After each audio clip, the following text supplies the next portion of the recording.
আজ মাগুরা থেকে নড়াইলে আসছিলাম, আমরা একটা রাস্তা দেখলাম। এটা কোনোদিন একটা জেলা থেকে আরেকটা জেলার সংযোগ সড়ক হতে পারে না। একটা রাস্তার এত বিধ্বস্ত অবস্থা, মনে হয় এখানে গাজার যুদ্ধ হয়েছে।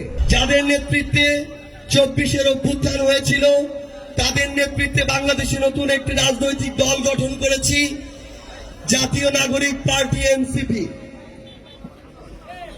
আমরা নতুন এই জুলাই দেশ গড়তে জুলাই পদযাত্রায় বের হয়েছি। বিগত অর্ধ শতাব্দীর বাংলাদেশের রাজনৈতিক কালচারে জনগণের ক্ষমতায়নের নামে আমরা শুধুমাত্র নেতাদের ক্ষমতায়ন দেখেছি।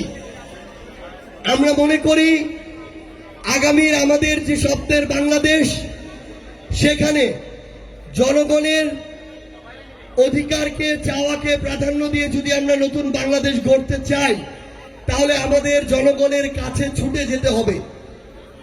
24 জুলাইয়ের পরে এই প্রথম যে জুলাই এসেছে, 25 জুলাই, সেই জুলাইয়ে আমরা সেই পথ বেছে নিয়েছি।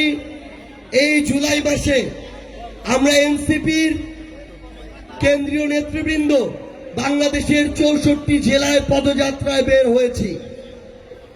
আমরা আপনাদের মাঠে ঘাটে ঘুরছি, রাস্তা দিয়ে চলছি, ক্ষেত খামারে যাচ্ছি, আপনাদের কথা শুনছি, এবং আমরা মনে করি এই যে অলিতে গলিতে, গ্রামে গঞ্জে, বিলে খালে আপনাদের মতো করে চলার মধ্য দিয়ে প্রকৃত বাংলাদেশের আমরা যে চিত্র দেখতে পাবো, নতুন যে ইশতেহার আমরা তৈরি করতে পারবো, সেটাই হবে 24 জুলাই অভ্যুত্থানের আকাঙ্ক্ষার ইশতেহার।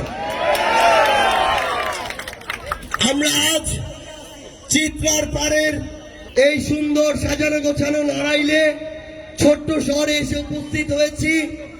কিন্তু আমরা যখন আজ মাগুরা থেকে নড়াইলে আসছিলাম, আমরা একটা রাস্তা দেখলাম। এটা কোনোদিন একটা জেলা থেকে আরেকটা জেলার সংযোগ সড়ক হতে পারে না। একটা রাস্তার এত বিধ্বস্ত অবস্থা, মনে হয় এখানে গাজার যুদ্ধ হয়েছে। তো এই যদি হয় বিগত 16 বছরে আপনাদের উন্নয়ন, আমরা তো ভেবেছিলাম খুলনায় এসে উন্নয়নের গণজোয়ার দেখতে পাবো। কিন্তু আমরা যখন দেখি যে এই নড়াইলের মতো জায়গায় এই রাস্তাঘাটগুলোর এই অবস্থা, একটা শহরের এই অবস্থা, তখন আমরা ব্যথিত হই। আমরা আপনাদের এই কথাগুলো শুনে এবং আমরা যে আকাঙ্ক্ষাগুলো ধারণ করি, সেগুলো আপনাদেরকে জানাতে এসেছি।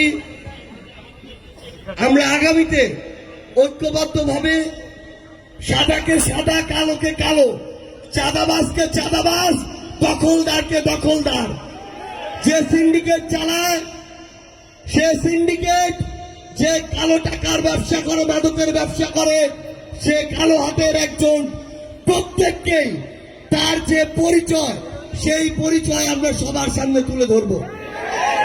আমাদের কাছে দল, মত, ব্যক্তি মার্কার চেয়ে গুরুত্বপূর্ণ হচ্ছে দেশ এবং জনগণের স্বার্থ। কেউ যদি এই নড়াইলে চাঁদাবাজি করে, তার সবচেয়ে বড় পরিচয় সে একজন চাঁদাবাজ। তাকে এই নড়াইলে বয়কট করতেই হবে।